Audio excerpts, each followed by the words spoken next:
Hello student, आज हमारा topic है dynamic characteristics of the instrument. तो सबसे पहले हम देख लेते हैं कि डायनामिक कैरेक्टरिस्टिक्स क्या होती हैं। डायनामिक कैरेक्टरिस्टिक्स जैसे कि इसका नाम है डायनामिक, यानी कि जो हर टाइम चेंज होता रहता है। मतलब एवरी टाइम जब क्वांटिटी जो कि हमको मेजर करनी है, तो quantity being measured is changing every second of the time और the rapidly, but it changes rapidly. Then in this scenario, जब हम इंस्ट्रूमेंटेशन की कैरेक्टरिस्टिक्स को देखते हैं तो उन कैरेक्टरिस्टिक्स को हम कहते हैं dynamic characteristics of the instrument. जब हमारा ऐसा सिनेरियो है कि जो हमारी इनपुट क्वांटिटी है जिसको कि हम मेजर करना चाहते हैं वो बार बार चेंज हो रही है, रैपिडली इज चेंजिंग, तो उस सिनेरियो में जो इंस्ट्रूमेंट की कैरेक्टरिस्टिक्स लगती हैं जिनको जानना जरूरी है कि भाई इस सिनेरियो में इंस्ट्रूमेंट को किन किन कैरेक्टरिस्टिक्स जो है उसमें होनी चाहिए, है ना। कौन सी डिजायरेबल है, कौन सी अनडिजायरेबल है, कौन सी कैरेक्टरिस्टिक्स जो है वो नेसेसरी है। जब उन कैरेक्टरिस्टिक्स का हम स्टडी करते हैं तो उनको हम बोलते हैं dynamic characteristics of the instrument. तो चार कैरेक्टरिस्टिक्स होती हैं आपकी डायनामिक कैरेक्टरिस्टिक्स। सबसे फर्स्ट होती है आपकी स्पीड ऑफ रिस्पॉन्स, और रिस्पॉन्स टाइम भी अपन इसको बोल सकते हैं कि भाई जब इनपुट आपका एवरी टाइम चेंज हो रहा है तो इस तरीके से हमारा आउटपुट किस रेशो में चेंज हो रहा है, तो हम उसको बोलेंगे स्पीड। सेकेंड कैरेक्टरिस्टिक्स है हमारी लैग, और थर्ड है Fidelity, and the fourth is the dynamic error. इसमें से कुछ कैरेक्टरिस्टिक्स हमारी डिजायरेबल है और कुछ अनडिजायरेबल है। जैसे कि हमारी स्पीड ऑफ रिस्पॉन्स जो है वो डिजायरेबल कैरेक्टरिस्टिक्स है, फिडेलिटी जो है हमारी डिजायरेबल कैरेक्टरिस्टिक्स है, और जो अनडिजायरेबल कैरेक्टरिस्टिक्स है हमारी वो है आपकी डायनामिक एरर और द लैग। तो दो कैरेक्टरिस्टिक्स हमारी जो है डिजायरेबल है, अनडिजायरेबल है, और बाकी तीन जो है हमारी डिजायरेबल कैरेक्टरिस्टिक्स है। सबसे पहले देख लेते हैं स्पीड ऑफ रिस्पांस। तो जो स्पीड ऑफ रिस्पांस है मतलब कि जब हमारा इनपुट क्वांटिटी जो रैपिडली चेंज हो रहा है तो उस रेशो में हमारा आउटपुट किस तरीके से चेंज हो रहा है उसको हम बोलते हैं speed of the response. Speed of the response is defined is the rapidly with which an instrument और the measurement system respond to the change in the measured quantity. मतलब जो आउटपुट है आपका वो किस तरीके से रिस्पॉन्स कर रहा है जब इनपुट क्वांटिटी आपकी चेंज हो रही है, तो उसको हम बोलते हैं speed of the response. So we can see that the speed of the response determine speed at which the instrument respond. Whenever there is any change in the quantity to be measured is called the speed of the response.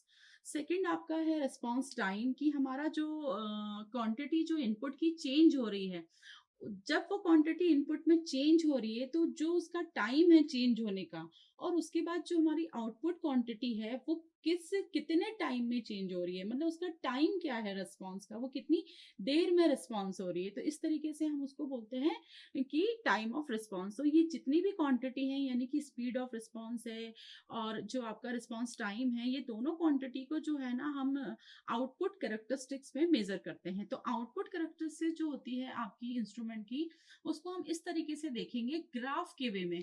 इसको सिर्फ graph के वे में अगर हम इसको बना के देखें कि ये से जैसे ये हमारा इनपुट है और ये हमारा आउटपुट है, ठीक है।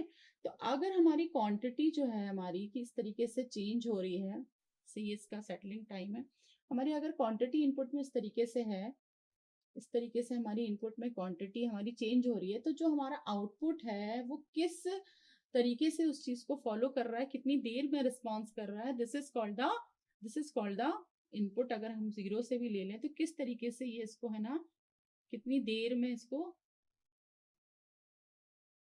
जो है फाइनल वैल्यू, ये this is the final value, तो इसका जो टाइम है रिस्पॉन्स टाइम है, this is called the response time, ठीक है।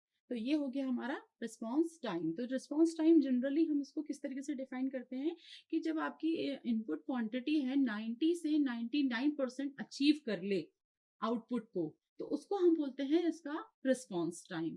तो response time is defined as the time required by the instrument of the system to settle towards the finally steady state position after the application of input. मतलब input को जब हमने apply किया है तो जो हमारा आउटपुट है ये फाइनल वैल्यू के 80 या 90% करीब पहुंच गया है, और वो कितनी देर में पहुंचा है उसने कितना टाइम लिया, तो वो हो गया उसका रिस्पॉन्स टाइम। अब आ गया हमारा लैग। लैग क्या होता है हमारा, हम देख लेते हैं। Measurement lag is defined as the delay in the response of the instrument to a change in the measured quantity. यानी कि अगर मेजर्ड क्वांटिटी में चेंजेस हो रहे हैं तो हमारा आउटपुट को रिस्पॉन्स देने में जितना टाइम लग रहा है, जितना वो टाइम ले रहा है, उसको हम बोलते हैं मेजरमेंट लैग। ठीक है। Since an instrument does not react to the change in the input immediately, immediately react नहीं करता है। जब इनपुट में चेंजेस होते हैं तो आउटपुट में इमीडिएटली चेंजेस नहीं रिफ्लेक्ट होते हैं। तो वो जितना भी टाइम ले रहा है उसको चेंज होने में आउटपुट इनपुट के बदले, तो उसको अपन बोलते हैं lag. The time lag is reduce to the minimum. Time lag जो है वो हमारी अनडिजायरेबल क्वांटिटी है और ये हमारा मिनिमम से मिनिमम होना चाहिए। तो इसमें जो लैग है आपका वो भी दो टाइप का होता है, रिटार्डेशन लैग और time delay lag. In the retardation type of measuring lag, the response begin immediately after the change in the measured quantity has occurred, whereas in the time delay type of measuring lag, the response of the measurement system begins after a dead zone. मतलब जो आपका retardation type का lag है उसमें क्या होता है कि आपका जो इनपुट होता है जैसे ही चेंज होता है वैसे ही आउटपुट में चेंजेस देखने लगते हैं। जबकि जो आपका टाइम डिले लैग होता है उसमें वो एक मिनिमम टाइम लेता है चेंज होने में, उस टाइम को अपन बोलते हैं डेड जोन। उस डेड जोन के बाद आउटपुट क्वांटिटी चेंज होती है with respect to the input. जब तक कि इनपुट डेड जोन को क्रॉस नहीं कर लेता जब तक आउटपुट में कोई भी चेंजेस नहीं आते हैं, तो उस टाइम पीरियड को हम बोलते हैं डेड जोन। तो इस तरीके से आपका मेजरमेंट लैग दो टाइप का होता है, retardation type and the time lag. अब now the fidelity. Fidelity is the very important characteristics, dynamic characteristics. Fidelity जो है आपकी डिजायरेबल कैरेक्टरिस्टिक्स है। फिडेलिटी का मतलब होता है कि जो आपका इनपुट है वो जिस पैटर्न को फॉलो कर रहा है तो क्या आउटपुट भी उसी पैटर्न को सेम वे में फॉलो कर रहा है। मतलब जो इनपुट क्वांटिटी है उसका जो शेप है वो आउटपुट में उसका जो शेप है वो बिल्कुल रिटेन होना चाहिए, अनचेंज होना चाहिए, उसको अपन बोलते हैं Fidelity. Fidelity of the system is defined as the ability of the system to reproduce the output in the same form as the input. जैसा कि इनपुट है वैसा ही आउटपुट हो, उसका शेप को कुछ भी चेंज ना हो, उसको हम बोलते हैं fidelity. It is the degree, मतलब कितना अमाउंट होना चाहिए, it is the degree to which a measurement system indicate changes in the measured quantity without any error. मतलब कि फिडेलिटी का मतलब ये हो गया कि आउटपुट में कोई एरर नहीं है, जो आउटपुट है वो इनपुट को just as it is follow कर रहा है, मतलब शेप मस्ट बी रिटेन। अपन इसको ग्राफ के रूप में बनाए फिडेलिटी को, तो जैसे कि हमारा इनपुट अगर हमारा ये है, इनपुट अगर हम सपोज इसको ये ले लें, ये हमारा इनपुट है, तो हमारा जो आउटपुट का पैटर्न है, आउटपुट का पैटर्न भी हमारा जस्ट बिल्कुल इसी तरीके से होना चाहिए। तो इसको अपन बोलते हैं, देखिए दोनों, ये आपका इनपुट है और ये आपका जो है वो आउटपुट है। तो इस तरीके से हमारा देखिए इनपुट और आउटपुट जो है वो आपका शेप ना बिल्कुल चेंज नहीं है, मतलब आप शेप जो है बिल्कुल सेम टू सेम शेप है। तो इस तरीके से हम बोलेंगे कि हमारा जो सिस्टम है वो 100% फिडेबल है। तो फिडेलिटी में क्या होता है आपका, फिडेलिटी में हम लोग जो है वो डिस्टॉर्शन जो है वो 0 लेते हैं और फेस डिफरेंस को जो है हम इंक्लूड नहीं करते हैं। तो दो चीजें जो है फिडेलिटी में आपकी इंक्लूड नहीं होती हैं, एक तो आपका फेस डिफरेंस और आपका एम्पलीट्यूड लैग। तो ये आप चीजें इस पे फॉलो नहीं करते हैं। दूसरा आ गया आपका dynamic error. The dynamic error is the difference between the true value of the quantity changing with the time and the value indicated by the instrument if the no static error is assumed.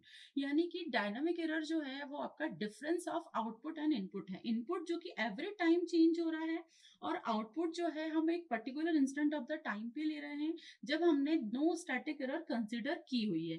तो ये जब consideration अपन कर लेंगे और जब अपन उस error को निकालेंगे, एरर मतलब आउटपुट का डिफरेंस माइनस इनपुट का difference, output minus input, that is called the dynamic error. तो जितने भी आपकी चारों कैरेक्टरिस्टिक्स हैं, यानी कि आपका डायनामिक एरर है, लैग है, फिडेलिटी है, रिस्पॉन्स टाइम है, ये सब हम कैसे निकालते हैं, ये सब जो है हम इंस्ट्रूमेंट की डायनामिक रिस्पॉन्स की इक्वेशन बनाते हैं। यहाँ पर क्या होता है, डायनामिक सिस्टम को हम रिप्रेजेंट करते हैं एज ए इक्वेशन। कौन सी इक्वेशन, डिफरेंशियल इक्वेशन, क्योंकि यहाँ पे सिस्टम जो है हमारा एवरी टाइम चेंज हो रहा है, system is changing with respect to the time. तो आप समझ रहे हैं, तो कोई भी सिस्टम जब टाइम के रिस्पेक्ट में चेंज होता है, तो हम अगर उसको रिप्रेजेंट करना चाहते हैं या हम उसको स्टडी करना चाहते हैं, तो हमें उसकी मैथमेटिकल इक्वेशन बनाना पड़ेगी। उस मैथमेटिकल इक्वेशन को हम यहाँ पर बोलते हैं डिफरेंशियल इक्वेशन, क्योंकि डिफरेंशियल इक्वेशन जो होती है विथ रिस्पेक्ट टू टाइम होती है। तो इस वजह से हम जो है डायनामिक सिस्टम को पहले डिफरेंशियल इक्वेशन की फॉर्म में रिप्रेजेंट करते हैं, फिर हम इन कैरेक्टरिस्टिक्स को निकालते हैं। तो डायनामिक कैरेक्टरिस्टिक्स आपकी 4 होती है, जिसमें से आपकी 2 डिजायरेबल है और 2 अनडिजायरेबल।